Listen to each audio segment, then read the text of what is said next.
Recently, we've been discussing resin farms, and what is a resin farm without an auto smelter? I'm your host, Ledoux, and in this video, we're going to build an auto smelting system for our resin farms. Now, of course, you could always just transport the resin back to your base's super smelter, but it's nice to have one at the farm as well. You could go as simple as just adding some hoppers to some furnaces, or go with a minecart system. Even though there's been a bug that Mojang refuses to fix, where minecarts will stop moving on multiplayer servers, this shouldn't be an issue since the only time this smelting system will be active is while we AFK the farm. And while we're on the subject, be very cautious of these smelting systems that use pistons to push the furnaces around. Not only are these needlessly laggy, but they will also delete your items. So if you really don't want to use a minecart furnace system, just build the pyramid style with chests and hoppers. Never ever build the piston one. But let's jump into it. So no matter what style of resin farm you have, you'll be able to add this system to it. Now, the first thing we need to know is that per heart, you will need 2 furnaces. 2 furnaces per heart per creaking for any decent rate creaking farm. So if your resin farm only has 1 heart, you can just slap 2 furnaces on there and call it good. But if you've built like the 12 creaking system that I just uploaded, or an even bigger one, you will need 2 furnaces per heart in the farm to keep up with the rates. For this example, we're going to use my 12 creaking system, so we're going to need 24 furnaces. Either way, from your bottommost output chest that has the resin in it, we're going to go down by 5 blocks. So if your storage has multiple chests, just go down 5 blocks from the bottommost chest. We also might need to expand our storage because we want the top of these 5 blocks to be completely open under the farm. So nothing within that entire row. So if you do have something there, just lower your chest by 1. But to start off, we want to place a double chest on top of the 5th block, so that now there are 3 blocks of air between these 2 chests. The top one for resin, and the bottom one for our furnace output. Now we need to place a row of hoppers pointed into the back of this chest, 1 hopper for every heart that's in the farm. And then do the same thing on the other side, so that now we have 2 hoppers for every heart in the farm.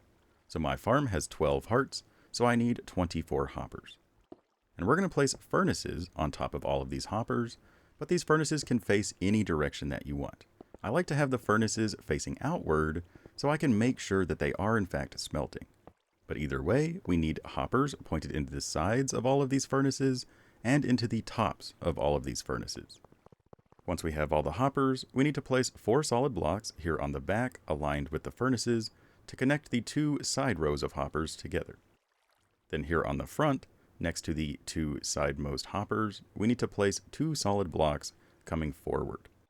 Then on the left side, we need 2 powered rails on top of those blocks, a regular rail on the first hopper, then 3 powered rails, then 6 regular rails.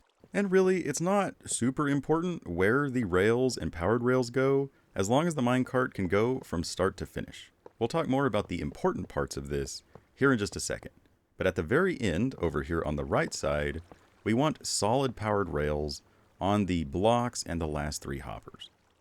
And so when building this customly, a good rule of thumb is to not put any more than 6 regular rails in a row. If you put more than 6, sometimes the minecart likes to slow down too much. Then on one side, you need solid powered rails, so the minecart gains enough speed to hit a block and bounce all the way back.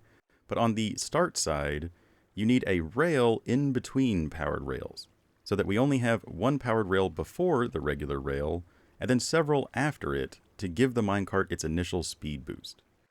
But after you have those rails, place 2 blocks here next to the top row of hoppers, place a powered rail on top of the leftmost block, then a regular rail right after that, so that the regular rails will be aligned. Each of them will be on top of the first hopper on the left side. Then place 3 powered rails yet again, and then run the rails going the rest of the way. And try to align the top and bottom rows of powered rails together. That'll just make it easier to power them later on. But when you reach the end, don't place the final powered rail because we need to redirect the rails so that they don't connect. So to do this, we're going to break out this leftmost rail right here, We're going to add a block on the left middle side, add a rail right there, and now there will be a rail sticking out on either side of this block. So now we can place the powered rail there, so that none of this will connect. And now we can break out these sticky out blocks so that we are left with this. Now go diagonally up with a solid block in front of each of the 4 rails so that we have this right here, our rail system now nice and complete. Then on the 2 sides that don't have regular rails on top of the first hopper, we want to place levers on top of those blocks and turn those levers on to power the rails. And we want to place the levers on top of the blocks to make them spawn proof so that Creaking cannot spawn on top of those blocks. Then we need to place a solid block above and next to each grouping of powered rails. Then again, place a lever on top of this block, turn it on, and it should power all of those rails. Now, if you can't place a lever on top of this block because the farm is in the way, then you don't need to spawn proof that block, and you can just put a lever on the side of the block and turn that lever on. The lever on top of the block, again, is just to prevent the creaking from spawning right here. So just go through, and next to and above every grouping of powered rails, we need to place a block with a lever on top. And this is why it's nice to just align the powered rails from the top row and the bottom row, so that we only need, 1 block and 1 lever per section. Now, the very first powered rails, these 2 right here, do not power them with the block and lever. We need those to be able to toggle between on and off. So place a button right there to block spawns, place dust on top of this block so that this dust will activate these rails, then place a minecart with chest on the bottom one, and a minecart with hopper on the top. So the hopper cart should be directly under the resin chest. Then we're going to go back by 2 more blocks next to the block that has the dust on it, place an observer facing away on the last block, then a repeater facing toward that dust on a max delay. So you have an observer powering a max delay repeater, which then is powering that dust. Then down here under the chest cart, we're going to go back by 3 blocks and then over by 3 blocks, just to give us some room to work with. Place a regular piston facing toward the back in front of that observer, and it should activate the minecarts. So this is a good time to test and make sure that you have enough powered rails for the minecarts to go all the way around and then come back. But we need a block under the piston, 1 block below, so that we can place a comparator facing away underneath this piston. This comparator should be pointing into a solid block with dust on top. Now in front of the comparator, we need 2 hoppers that are pointed into each other. So make sure these hoppers are pointed into each other, then place a second comparator looking at the other hopper, going into a block with dust on top. Then we want another piston on top of this comparator, facing back toward the hoppers, then a block of redstone in between the 2 pistons, like so. Then inside of one of these 2 hoppers, we want to place in a half a stack of items. And if you're using more than 24 furnaces, you'll need to add more items into this etho clock.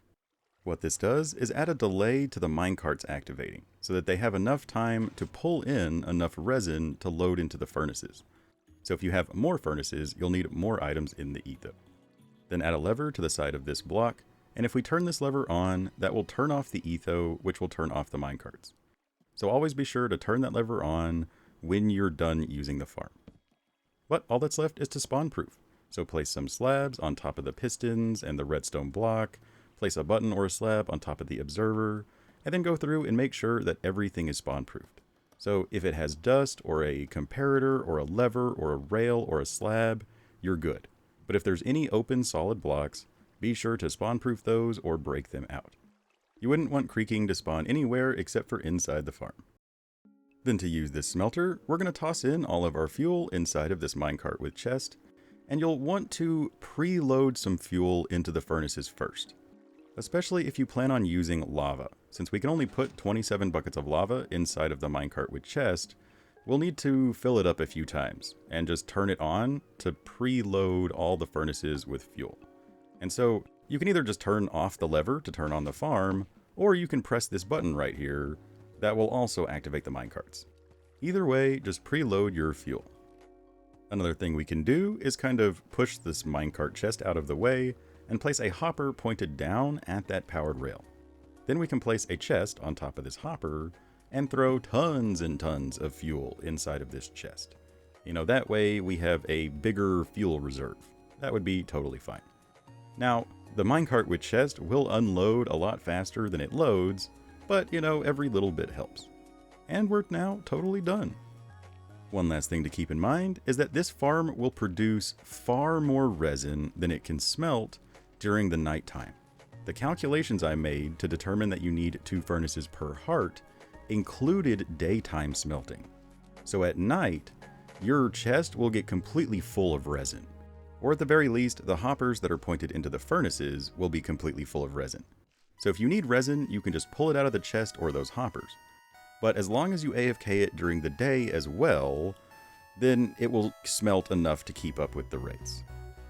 And even if you stop AFKing as soon as morning time arrives and don't smelt throughout the day, there shouldn't be any backup issues, because there's so many furnaces and hoppers for the resin to be stored in that even if you turn off the minecarts, you know, it'll keep smelting every time you load it by just passing by. Since it doesn't need to have the minecarts to continue smelting, each furnace can have up to 6 stacks ready to be smelted.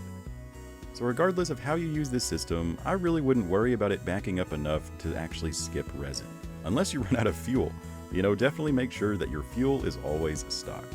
But that's all we got for this video. Let me know how many furnaces you needed to build. How big is your resin farm? If you enjoyed this video, don't forget to like, favorite, share, and subscribe. Thank you for your support. Always remember that you are totally awesome, but above all, don't forget to have fun. Bye-bye.